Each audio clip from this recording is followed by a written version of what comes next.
মহান আল্লাহ তাআলা আমাদেরকে সৃষ্টি করার পর ভালো কাজের আদেশ দেন আর মন্দ কাজ থেকে বিরত থাকতে বলেন।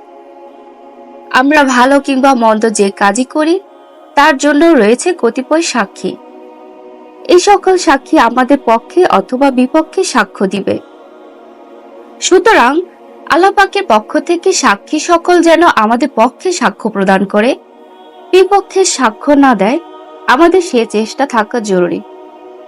মহান আল্লাহ তাআলা আমাদেরকে সেই তৌফিক দিন। এই পর্যায়ে আমরা আজকে জেনে নেব কুরআন সুন্নাহ এর আলোকে হাসরের দিবসের ৮ সাক্ষী কারা হবে সেই সম্পর্কে। প্রথম সাক্ষী জমিন। আমরা যে জমিন বা ভূমিতে পাপ কাজ করি সেই জমিন হাসরের দিনে আল্লাহর দরবারে আমাদের বিরুদ্ধে সাক্ষী হবে। ইরশাদ হয়েছে, সেদিন জমিন তার বৃত্তান্ত বর্ণনা করবে, কারণ আপনার পালনকর্তা তাকে আদেশ করবেন। সূরা জিলজাল আয়াত ৪ থেকে ৫। দ্বিতীয় সাক্ষী হবে সময়। হাসরের মাঠে সময়ও বান্দার বিরুদ্ধে সাক্ষ্য দিবে। দিন সাক্ষী হবে, রাতও সাক্ষী হবে। হাদিসে পাকে এসেছে, প্রতিটি দিবস ডেকে ডেকে বলে, আমি একটি নতুন দিন। তুমি আমার ভেতর যে আমল করবে আমি কিয়ামত দিবসে তোমার জন্য তারই সাক্ষী দিব। তৃতীয় সাক্ষী হবে জবান। হাসরের দিনে জবানও মানুষের বিরুদ্ধে সাক্ষ্য দিবে। যেমন পবিত্র কুরআন বলছে, যেদিন প্রকাশ করে দেবে তাদের জিহ্বা, তাদের হাত ও তাদের পা, যা কিছু তারা করত। সূরা নূর আয়াত ২৪। চতুর্থ সাক্ষী শরীরের অন্যান্য অঙ্গ প্রত্যঙ্গ। শরীরের অন্যান্য অঙ্গ প্রত্যঙ্গ তাদের বিরুদ্ধে সাক্ষী হবে। এই মর্মে ইরশাদ হয়েছে, আজ আমি তাদের মুখে মোহর এঁটে দিব। তাদের হাত আমার সাথে কথা বলবে এবং তাদের পা তাদের কৃতকর্মের সাক্ষ্য দিবে।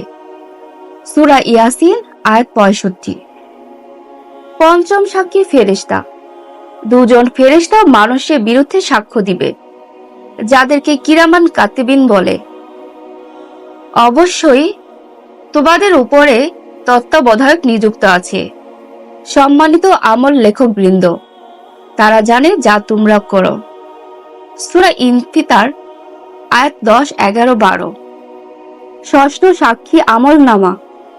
মানুষের আমল নামাও তার বিরুদ্ধে সাক্ষী হবে। মানুষ যখন তার আমল নামা দেখবে তখন সে বলে উঠবে, তারা বলবে, হায় আফসোস, এ কেমন আমল নামা! এ যে ছোট বড় কিছুই বাদ দেয়নি, সবই এতে রয়েছে। তারা তাদের কৃতকর্মকে সামনে উপস্থিত পাবে। আপনার পালনকর্তা কারো প্রতি জুলুম করবেন না। সূরা কাহফ আয়াত ৪৯।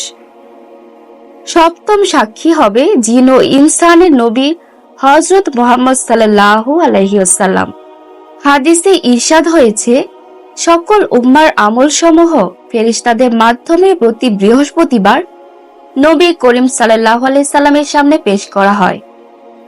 আল্লাহর নবী সাল্লাল্লাহু আলাইহি সাল্লাম বান্দার নেক আমল দেখে সন্তুষ্ট হন আর মন্দ আমল দেখে অসন্তুষ্ট হন। আর তখন কি অবস্থা দাঁড়াবে যখন আমি ডেকে আনব প্রতিটি উম্মতের মধ্য থেকে অবস্থা বর্ণনাকারী এবং আপনাকে ডাকবো তাদের উপর অবস্থা বর্ণনাকারী রূপে। সূরা নিসা আয়াত ৪১। অষ্টম সাক্ষী হবে স্বয়ং আল্লাহ রাব্বুল আলামিন। কিয়ামত দিবসে স্বয়ং আল্লাহ তাআলাও বান্দার বিরুদ্ধে সাক্ষী হবেন। আমরা মনে করছি বিভিন্ন কিছু আমাদের উপর সাক্ষী হবে, কিন্তু স্বয়ং আল্লাহ যে আমাকে দেখছেন, প্রতিটি কর্মের সাক্ষী হচ্ছেন, তা কি কখনো ভেবেছি? দুনিয়ার মানুষ থেকে আমি আমার গুনাহকে গোপন করার চেষ্টা করছি, কিন্তু আল্লাহ থেকে কি তা গোপন করতে পারবো? পবিত্র কুরআন বলছে, যে কোনো কাজই তোমরা করো, অথচ আমি তোমাদের নিকট উপস্থিত থাকি যখন তোমরা তাতে আত্মনিয়োগ করো। সূরা ইউনূস আয়াত ৬১।